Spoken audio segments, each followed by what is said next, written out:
Hello students, once again good morning to you all.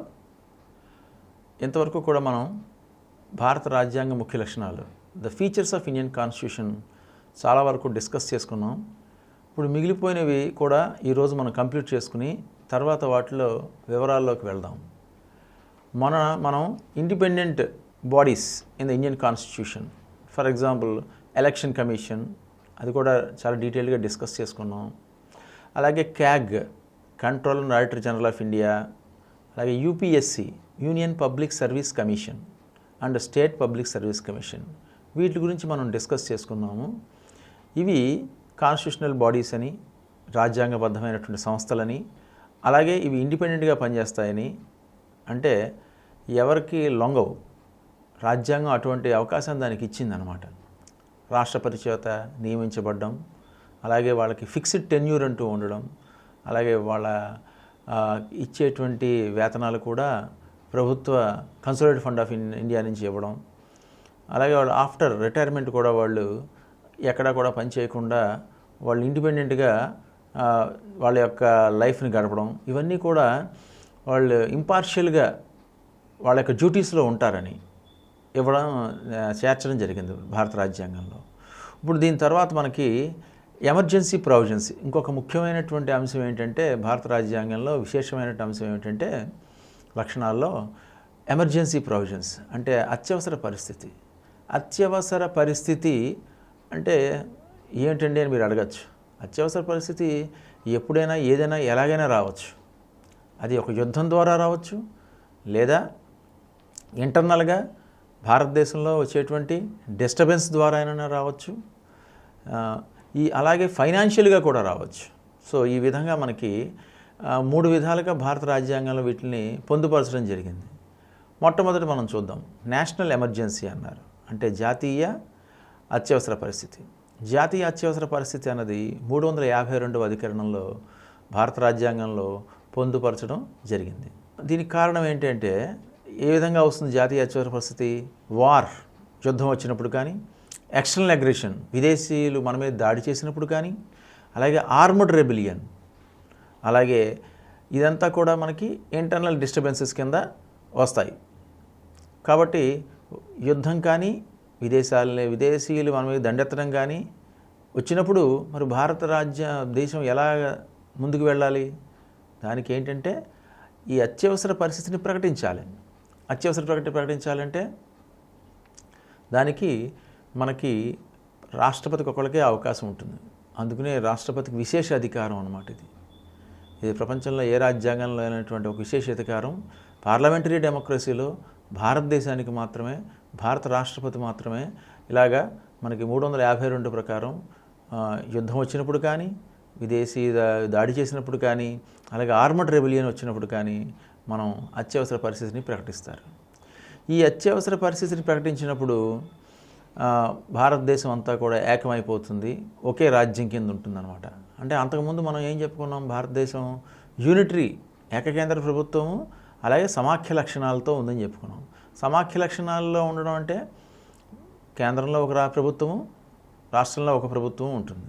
కానీ ఇక్కడికి వచ్చేసరికి ఏమైంది, ఏకకేంద్ర ప్రభుత్వం కింద మారిపోతుంది అనమాట. ఎందుకంటే మన మీదకి ఎదుటివాడు దాడి చేస్తున్నాడంటే మనం ఎలా ఉండాలి, ఏకంగా ఉండాలి, ఐకమత్యంగా ఉండాలి, ఒకే తాటి మీద రావాలి. దాన్ని పురస్కరించుకునే మన వాళ్ళు ఏం చేశారు, 352వ అధికరణాన్ని మనం తీసుకుని అత్యవసర పరిస్థితి కింద భారతదేశం అంతా ఒకటిగా నిలిచి పోరాడడానికి వీలు కల్పించేటువంటి అధికరణాన్ని క్రియేట్ చేశారనమాట. అప్పుడు భారత పార్లమెంట్లో ఉన్నటువంటి క్యాబినెట్, అలాగే కౌన్సిల్ ఆఫ్ మినిస్టర్స్, క్యాబినెట్, ప్రధానమంత్రి అండ్ రాష్ట్రపతి, వీళ్ళే ముఖ్యమైనటువంటి వ్యక్తులుగా ఉంటారు, వీళ్ళే నిర్ణయాలు తీసుకుంటారనమాట. రెండోది స్టేట్ ఎమర్జెన్సీ అంటారు. స్టేట్ ఎమర్జెన్సీ అంటే అది 356వ అధికరణంలో దీన్ని పొందుపరచడం జరిగింది. అంటే ఇది ప్రెసిడెంట్స్ రూల్ అంటారు. ఇది ఆల్మోస్ట్ ఒక 100 సార్లు పైగా భారతదేశంలో దీన్ని ప్రవేశపెట్టడం జరిగిందనమాట. అంటే ఇది ఫెయిల్యూర్ ఆఫ్ కాన్స్టిట్యూషనల్ మెషినరీ అని కూడా మనం చెప్తాం. అంటే అక్కడ రాజ్యాంగబద్ధంగా కనుక ఒక రాష్ట్రంలో పరిపాలన సరిగ్గా లేకపోతే, పరిపాలనాపరమైన అంశాలు తలెత్తితే, సంక్షోభం ఏర్పడితే ఆ రాష్ట్రంలో, అప్పుడు మనకి ఈ 356వ అధికరణం తీసుకురావడం జరుగుతుంది. రాష్ట్రపతి ఈ 356 అధికరణ ద్వారా అత్యవసర పరిస్థితిని ఆ రాష్ట్రానికి తీసుకొస్తారు. అది జాతీయ అత్యవసర పరిస్థితి 352. ఇది రాష్ట్రంలో వచ్చేటువంటి అత్యవసర పరిస్థితి అన్నమాట. కాబట్టి ఫర్ ఎగ్జాంపుల్ మనం ఎన్టీ రామారావు గారు 1984లో అధికారంలోకి వచ్చిన తర్వాత ఆయన ఏదో ఒక ఆపరేషన్ గురించి అమెరికా వెళ్ళడం జరిగింది, హార్ట్ ఆపరేషన్ గురించి. ఆ టైంలో ఇక్కడ ఉన్నటువంటి ఒక మినిస్టరు చీఫ్ మినిస్టర్ కింద ప్రమాణ స్వీకారం చేయడానికి నా వెనకాల ఎమ్మెల్యేలు ఉన్నారు అని చెప్పేసి గవర్నర్ దగ్గర తీసుకెళ్ళిపోయి, నాకు ఇంతమంది ఎమ్మెల్యే మద్దతు ఉంది కాబట్టి నన్ను ముఖ్యమంత్రిగా చేయండి అన్నారు.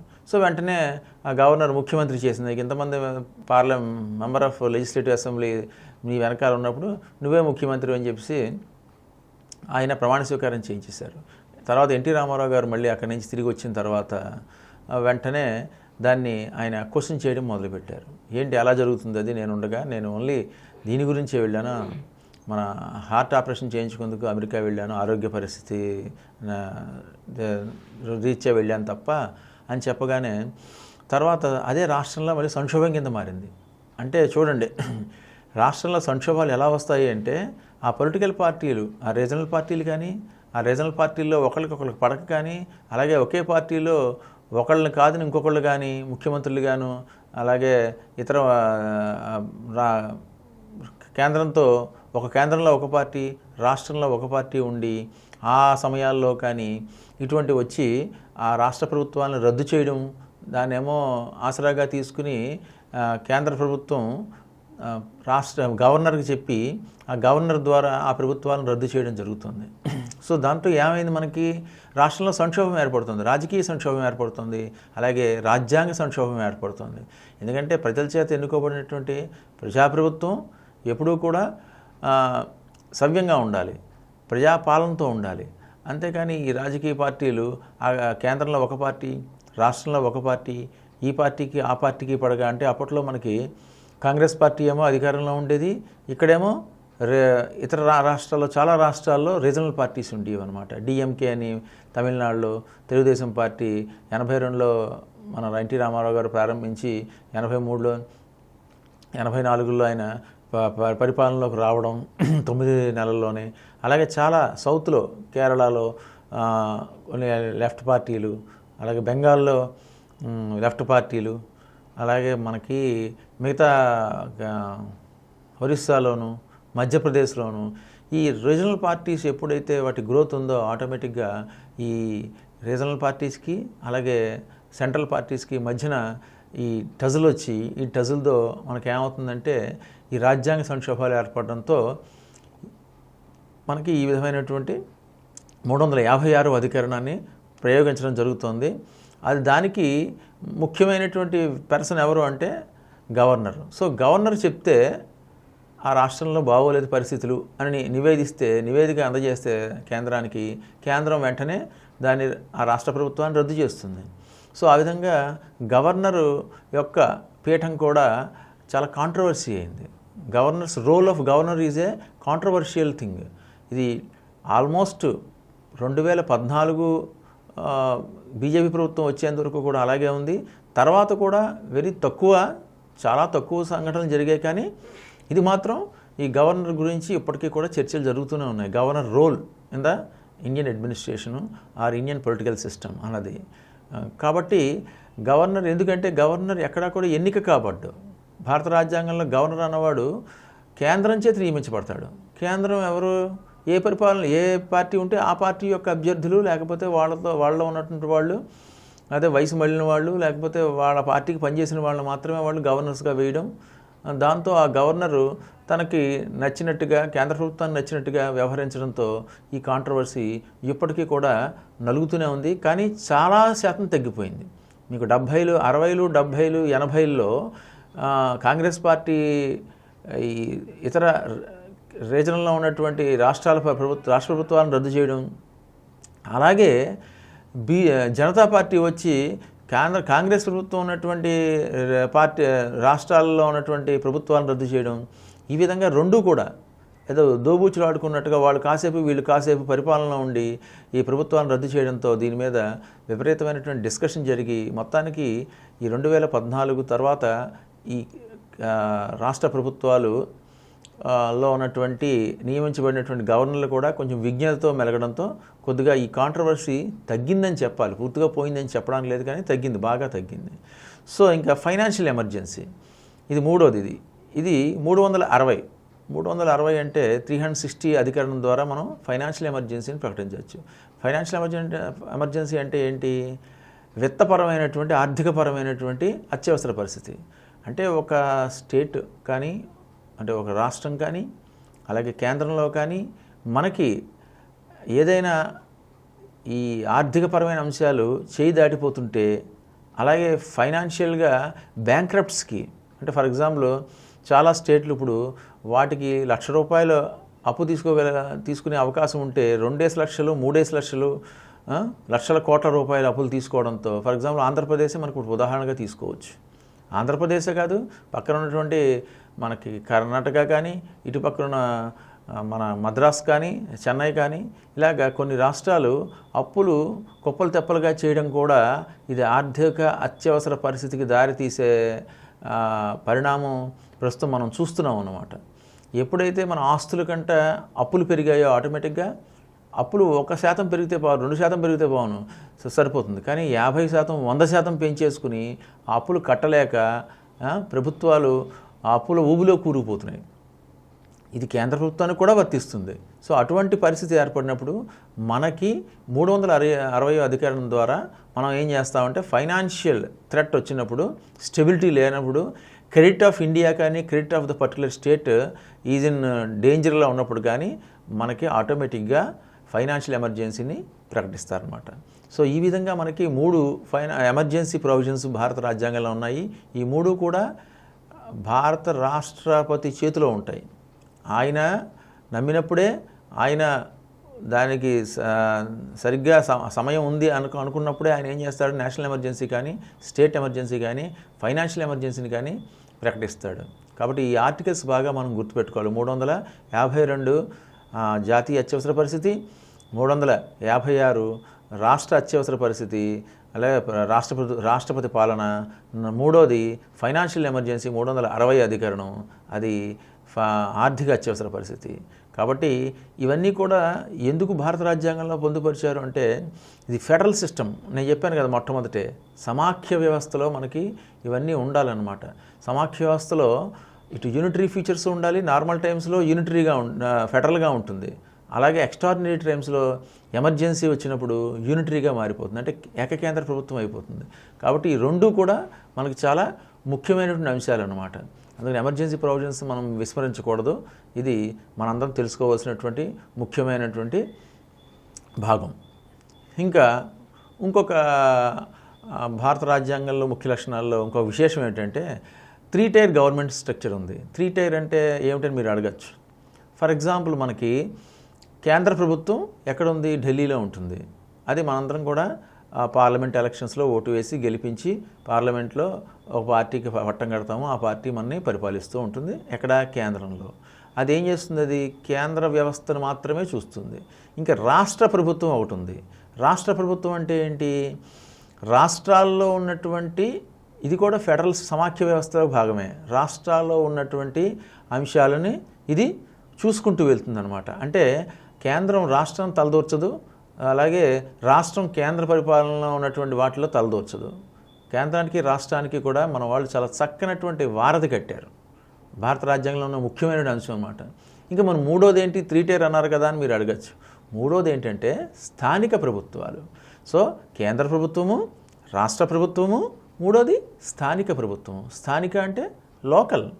లోకల్ అంటే మన దగ్గరగా ఉండేటువంటిది. ప్రజలు ఎక్కువ దేనికి దగ్గరగా ఉంటారు? ఢిల్లీకి దగ్గరగా ఉండరు, అలాగే హైదరాబాద్కి, అమరావతికి దగ్గరగా ఉండరు. ఎవరికి దగ్గరగా ఉంటారు? వాళ్ళ కార్పొరేషన్కి కానీ, వాళ్ళ పంచాయతీకి కానీ, వాళ్ళ జిల్లా పరిషత్కి కానీ, అలాగే వాళ్ళు ఉండేటువంటి మున్సిపాలిటీకి కానీ దగ్గరగా ఉంటారు. కాబట్టి ఈ మూడోది ఉంది చూసారా, ఈ స్థానిక ప్రభుత్వం అన్నది, ఈ స్థానిక ప్రభుత్వం మనకి ఈ 3 టైర్ స్ట్రక్చర్. మొదటి రెండు కూడా భారత రాజ్యాంగంలో ఎప్పుడో పొందుపరచబడి ఉన్నాయి కాబట్టి అది సమాఖ్య వ్యవస్థగా భారతదేశాన్ని తీర్చిదిద్దినటువంటి ఆ వ్యవస్థలో మనకి మూడో వ్యవస్థ కూడా మూడో అంచె కూడా వచ్చింది. అది ఎలా వచ్చింది? అది 73rd 74th అమెండ్మెంట్ భారత రాజ్యాంగానికి జరిగినప్పుడు సవరణలు జరిగాయి. ఆ 73, 74 ఈ పివి నరసింహరావు గారు ప్రధానమంత్రిగా ఉన్నప్పుడు జరిగినప్పుడు వాటిల్లో మనకి ఈ 11th షెడ్యూల్లో రూరల్ గవర్నమెంట్కి సంబంధించి అంటే పంచాయతీలు, అంటే గ్రామ పంచాయతీలు, తర్వాత మండల పరిషత్స్, దాని తర్వాత జిల్లా పరిషత్స్, అటువంటి వ్యవస్థ దానికి కాన్స్టిట్యూషనల్ బేస్ వచ్చిందనమాట. అంతకుముందు వరకు కాన్స్టిట్యూషనల్ బేస్ లేదు.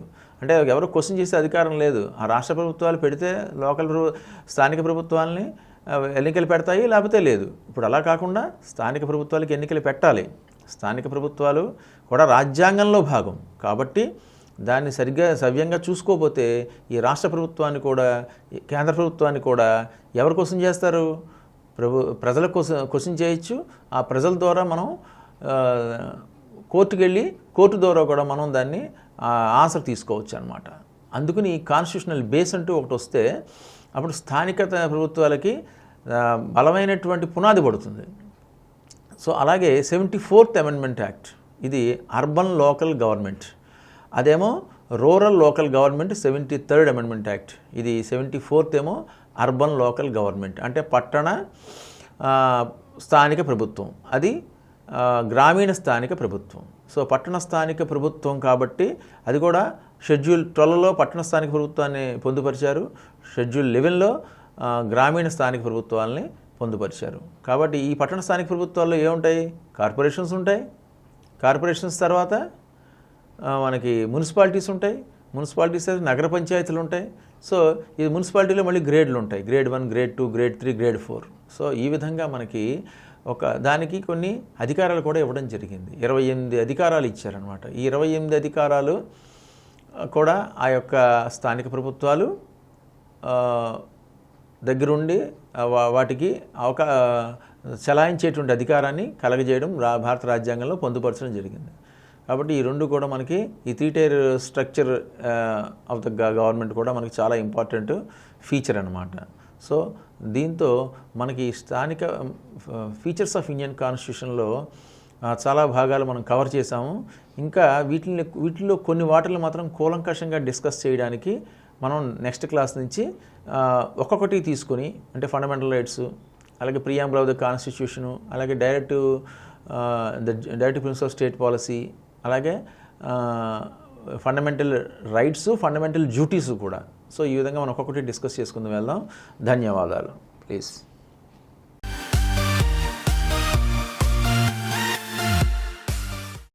ఈ కార్యక్రమం మీకు ఎంతో నచ్చింది కదా?